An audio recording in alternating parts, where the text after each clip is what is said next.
Okay, so we have 2 lessons left to cover in statistics, and then we will probably have a big chapter, some form of an assessment on everything statistics.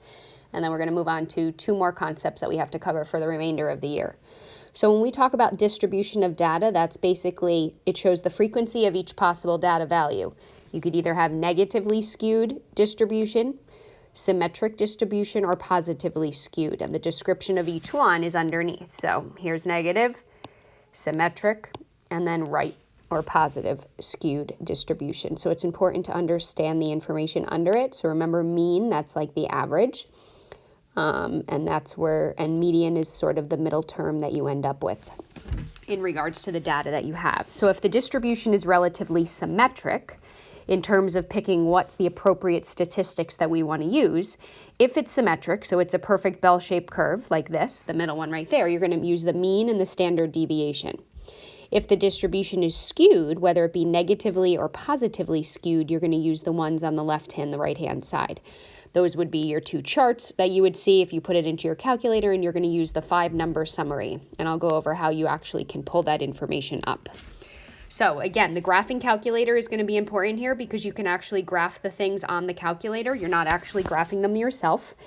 So in this box right here, this is telling you the directions for a histogram. So you need a graphing calculator. I'm talking only TI calculators here. So if you have any other form, you're going to have to look up the directions in terms of how to graphing or how to create a histogram.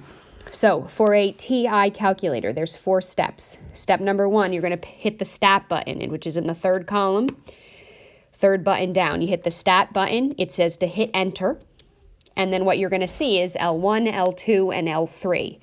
Whatever your information is or your data is, you're going to type it into L1 basically. So say your numbers were 1 through 5, you would do 1, enter, 2, enter, 3, enter, 4, enter, 5, enter. And that would give you the data that you're working with. It does not have to be in order. We're going to see that with our first example, but you just want to make sure that you're inputting each and every number that you have. So after you hit the stat button, then what you would do is you would press second, okay, and then you would hit Y equals, because you want the word stat plot, so second stat plot, and then you're going to hit enter. It opens up the plot menu. And then in terms of picking what you want, it says to hit enter again because you want to turn the plot and make sure it's on. Currently, it's probably highlighted as off, but you want plot 1 to be on. And then it says to choose histogram. So you go down to the type and you look for what one looks like a histogram, which is sort of like a bar graph. You choose that one, and then what you would do is you would hit zoom, and then you would hit number 9. And that is for zoom stat. And for that, that would give you the shape of what your histogram should look like. Okay, so again, the calculator is doing it all for you. The calculator is also going to calculate all the numbers for you. So this is why it's important to get familiar with this calculator for that. So part 1, in terms of creating the histogram, that's where this first box comes in right here. So if we look at the first example, A is asking us use a graphing calculator to create a histogram. So you see all of these numbers right here. So what you would have to do is you follow the directions straight above. So you hit the stat button. You're going to hit enter. You get your list of numbers. If there's numbers in there, you want to clear the numbers that you currently have, and you want to type all of the numbers that are in that box under distance into the calculator. Make sure you have 28 of them when you are finished typing in. So most likely it'll say like L28 at the bottom so that you're aware, or L1, 28, so that you know you have 28 in there. Then you follow the directions. Second, Y equals for stat plot, you're going to hit enter. Enter again, you choose histogram, and then you hit zoom 9 for zoom stat, and you should be getting a graph that resembles that. If you look at that picture compared to the 3 that we talked about above in terms of negatively skewed, symmetrically skewed, or positively skewed, it definitely fits into the category of relatively skewed. So part 2 to these questions is then going to say, okay, we'll describe the center and the spread of the data using either the mean and the standard deviation or the 5-number summary. So that's where these things come in right here. So again, if we said it was relatively symmetric, we use the mean and the standard deviation. If we said that it was skewed, then we're going to use the 5-number summary. So in order to figure out this, and the directions are on the side, but they're a little unclear, so I'm going to show you how you can figure this out. Okay, so we know it's symmetric, which means we're going to use the mean and the standard deviation. So how we do that, we're going to hit the stat button. So everybody hit the stat button on the calculator, move your cursor over to where you see calc at the top, and you're going to hit 1, basically number 1. So you're picking number 1 because you want 1 var for stats. Okay, so if you hit enter, and then if you hit enter again, so number 1, and then basically hit enter again, you get a long list of data that pops up. Okay, your mean is the first value that you see, that you're going to see onto the calculator. And that should be somewhere around this hideous decimal point. Now, distance is in terms of feet, so just make sure that you have units on each of yours as well.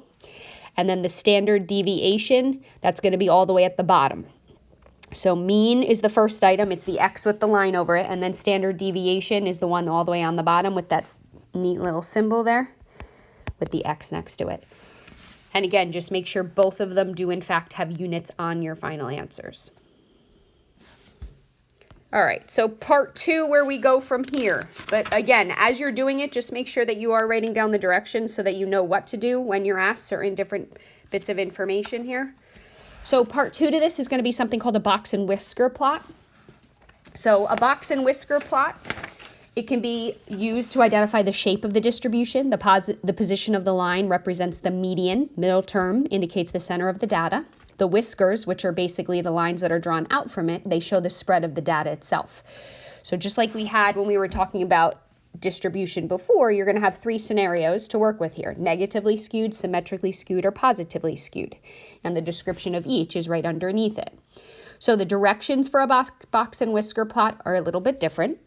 Okay, they start off the same. It's just obviously you're not going to pick a histogram when you go to pick your graph. You're going to pick a box and whisker plot. So that was one of the options when you went to stat plot.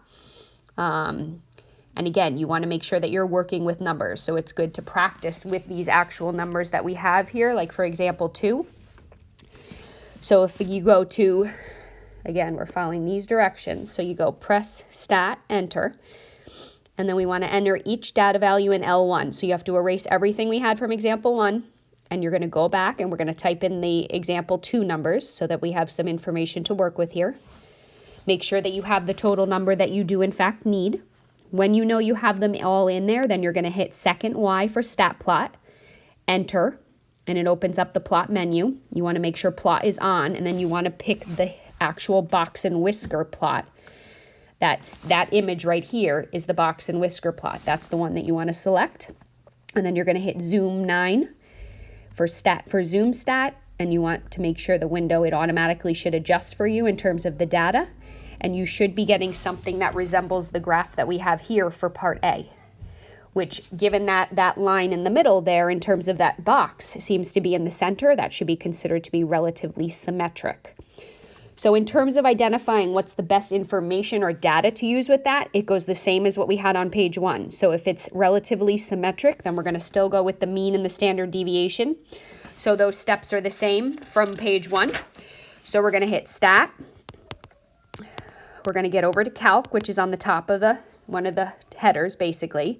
Then you're going to pick the 1, which is for 1 variance, and then you're going to hit enter twice. Mean should be the first item that you're working with. Standard deviation